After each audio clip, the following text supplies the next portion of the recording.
Ligne du métro. Vous voyez, j'ai entre les mains un gros dossier d'aide à la décision. Et le 20 décembre prochain, eh bien, tous les élus de Rennes Métropole vont plancher sur ce gros dossier, ce qui permet d'ailleurs d'avoir une soirée quand même qui sera très très corsée. Et en plus, je crois qu'on nous a en plus annoncé le vote du budget. Donc, Dieu sait si ça va être une soirée quand même très très lourde. Mais on est là ce soir pour parler, eh bien, de cette deuxième ligne du métro. Et avant de commencer notre débat, ce soir, hein, qui réunit Daniel Delaveau, qui est le vice-président de Rennes Métropole en charge des transports, et puis le président de Vivre au Longchamp, qui s'appelle Vincent Michon, je vous propose de revoir le tracé de cette deuxième ligne de métro. Tout de suite, reportage signé Vincent Simoneau. La ligne B du métro rennais sera longue de 12 km 700, 15 stations seront construites, ainsi que 3 parcs relais. L'extrémité est de la ligne est située au Champ Blanc, à Cesson. Le métro passe ensuite par les Longchamps et ses immeubles de bureaux, puis par le campus de Beaulieu et en aérien sur une grande partie de ce tronçon. À travers les Gailleuls, le Val dessert également le quartier de Maurepas, avec 2 stations, au Gast et au Gros Chêne. Retour vers le centre-ville par le secteur de la rue de Fougères, puis à Jules Ferry, au pied de la fac de droit. Intersection ensuite avec la ligne A à la station Sainte-Anne, et ce afin de favoriser les trafics vers les différents campus. Saint-Germain sera la nouvelle station de l'ultra-centre, avant la seconde intersection à la gare. De là, le métro part vers l'ouest via le Puy-Mauger et la Mabilais, une halte à Clenay, avant la desserte du nouveau quartier de la Courouse, et enfin terminus à Mermoz, sur la commune de Saint-Jacques-de-la-Lande. Coût de la ligne, plus d'1 milliard d'euros pour une ouverture prévue dans 10 ans, en 2018. Il est également proposé une extension de la ligne A, un nouveau tronçon de 3 km 4 afin de desservir Champy. Alors on va pas parler bien sûr de tout le tracé de la ligne B du métro, mais d'une petite partie qui cause problème pour l'instant. Vendredi soir, 400 personnes étaient réunies à Maurepas.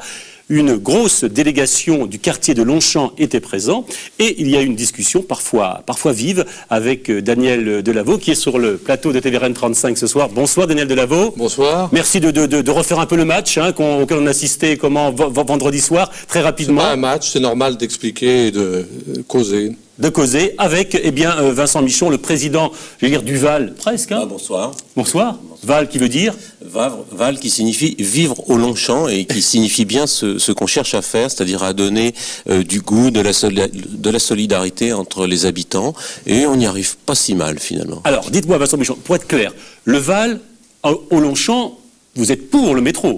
On est pour le métro. C'est-à-dire qu'on est comme tous les Rennais. Après y avoir goûté et qu'on voit les autres en profiter, on se dit pourquoi pas nous, hein. Et je pense que même l'opinion d'un certain nombre est que pourquoi pas plus vite. mais parce que nous avons... Le Val vite. Le Val vite, oui, tout à fait. Et grâce à ça, on aimerait que ce soit plus vite. Mais alors, le problème, il se pose parce que sur votre quartier à vous des Longchamps, parce que vous avez du tout ça, vous aussi, hein. Ah, on a travaillé, vous avez bossé, parce que là, vraiment, on est des gens chez vous qui ont vraiment bossé, hein. Parce qu'il y a vraiment des gens très calés chez vous, là. Vous avez mis le haut de gamme au quartier des Longchamps, là, hein. On n'est pas haut de gamme, on est intéressé à la vie collective. Et c'est ça qui fait notre force. Il y a des spécialistes quand même, là, hein. Ils ne sont pas spécialistes de ce type de dossier, ils s'y sont mis. Enfin bref, vous êtes pour le tunnelier, vous ne voulez pas de métro en aérien sur votre quartier, si j'ai bien compris. C'est exact, c'est-à-dire c'est le texte de notre pétition. Ouais. On en a discuté. Moi, j'avais rassemblé avec toute mon équipe une partie des habitants des Longchamps sur les Longchamps, entre nous d'abord, et on était déjà quelques centaines, au sein d'ailleurs d'un équipement très, très chouette qui s'appelle l'équipement public intégré des Longchamps, en bordure du lac, et où nous avons l'école, la bibliothèque, etc., et qui est vraiment une réussite d'urbanisme. Ce quartier justement, je vous propose justement pour les Rennais et les habitants d'Ille-et-Vilaine qui ne connaissent pas votre quartier de survoler rapidement ce quartier, et c'est là justement où ça pose problème, le passage du Val. On voit ces images maintenant à l'antenne. Voilà. Alors nous décrivez, Monsieur le Président, qu'est-ce qu'on voit là? Alors ce qu'on voit, c'est la chute d'eau, hein, le plan d'eau. Sur 2 plans d'eau, on en a un. Donc voilà la promenade où on peut tous accéder à ce qu'on appelle la coulée verte. Avec ça, ce sont des bâtiments. Hein, c'est le coin HLM. Voilà le plan qui a été fait par les enfants, qui explique la diversité biologique de ce quartier. Alors, et puis voilà. Alors c'est là-dessus. Alors Daniel Delaveau, vous voulez faire passer le Val par là? Non, nous voulons desservir les Longchamps. Et vous avez remarqué que quand vous avez présenté le tracé, Oui. le seul secteur où il reste un tracé qui n'est pas déterminé, c'est justement celui-là. Parce que nous sommes parfaitement conscients qu'effectivement, on est là dans un cadre tout à fait particulier qu'il faut prendre en compte. C'est la raison pour laquelle, effectivement, le dossier d'aide à la décision propose que des études complémentaires sur le secteur des Longchamps, concernant le tracé et l'insertion, soient réalisées. Alors pourquoi vous avez mal avant d'avoir mal, si je puis dire, vous, Président. On n'a pas mal avant d'avoir mal. On a compris le mécanisme de décision. Ah. Et le mécanisme de décision, c'est d'engager des études d'impact. Voilà. Donc ce qui va être décidé le 20, c'est la dépense de ces études. Expliquez-moi. Non. Le Val, est-ce que le Val, pour vous, va passer en aérien là? Vous le pensez ou vous ne le pensez pas? J'espère que non, et c'est pour ça que j'agis. Vous en voulez pas? On veut le métro dans un souterrain suffisamment profond pour qu'il ne dégrade pas notre environnement. Pas de tranchée couverte? La tranchée couverte pose d'autres problèmes, puisqu'il va...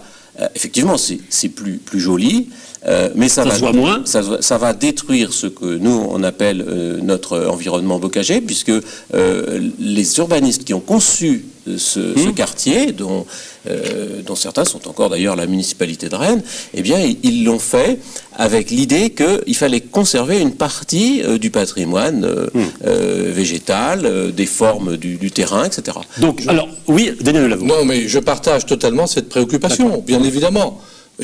Pour vous dire, j'ai participé à la création de cette ZAC des Longchamps. Donc j'y suis aussi très attaché et je me félicite de voir l'intérêt que portent les habitants et le souci constructif de développer la vie de ce quartier, et l'association Val y contribue au premier chef. Il faut regarder pas simplement l'insertion, mais les tracés. Nous sommes ouverts sur les tracés.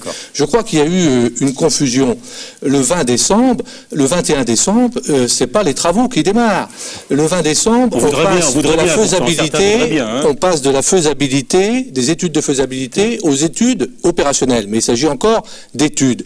Et pour qu'il n'y ait pas de confusion, et j'ai pris un engagement à la réunion, je vais le prendre par écrit au Conseil du 20 décembre prochain, par le biais d'un amendement que je proposerai et qui dira explicitement que toutes les hypothèses, y compris donc le tunnelier profond, Monsieur le Président, soient étudiées. Et je reprécise que ça concerne à la fois pas simplement l'impact, mais aussi le tracé. Car vous voyez, on peut aussi retravailler, etc. Et j'ai pris l'engagement de mettre le dossier sur la table. Il y a là 2 à 3 ans d'études devant nous. Eh bien, nous le ferons en concertation avec l'association Val sur ce secteur, comme en concertation avec les autres associations et les habitants sur l'ensemble du tracé. Alors, Président, rassuré ou non? Le Président il sera rassuré le 21 avec ce que j'entends. Non, le 20 au soir, vous viendrez le 20 au soir. J'espère bien que je viendrai le 20 au soir. Il faudrait qu'on m'en empêche. Mais je suis attentif, très attentif à cette phase de démarrage. Parce que ce qu'on n'étudie pas est écarté. Et donc, ce que nous tenons, c'est que ça soit étudié. Après, nous participerons bien sûr au travail. Parce que les études qui viennent, elles vont en quelque sorte dire comment, pourquoi, quels sont les inconvénients, quels sont les avantages, peser les uns, peser les autres. Et à ce moment-là, nous avons la parole d'habitants à dire. Moi, je vais me faire l'avocat du diable, Daniel Lavaux. Moi, je suis rennais. Si on fait le tunnelier ici, ça va encore durer beaucoup plus longtemps. Le Val à l'attendre. Les travaux vont être beaucoup plus importants et ça va coûter beaucoup plus cher.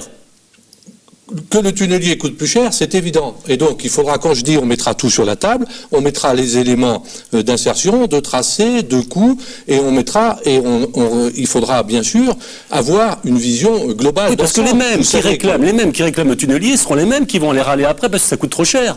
Non? Je ne sais pas. Non, alors ça, vous ne direz rien, vous, après, parce que ça coûte trop cher, ce sera à cause de vous.